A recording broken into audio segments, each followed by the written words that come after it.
Две деца кои ја посетувале градинката Срничка во објектот Штркче во скопската населба Аеродром заболеле од опасниот коксаки вирус, дознава Нова. Лекарот според клиничката слика утврдил дека се работи за овој вирус, но очигледно случајот не го пријавил во Центарот за јавно здравје.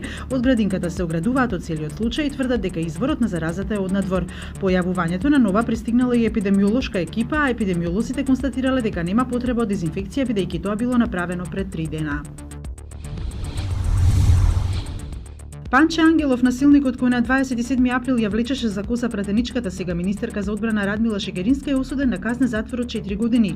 Како олеснителна околност на обвинетиот му се сметаше тоа што е во поодмината возраст и досега не сторил ниту едно кривично дело, но преовладувале отежнителните околности дека кривичното дело било извршено на дрзок начин во највисокиот законодавен дом, а целиот овој кривичен настан предизвикал страф и вознемиреност кај целокупното население.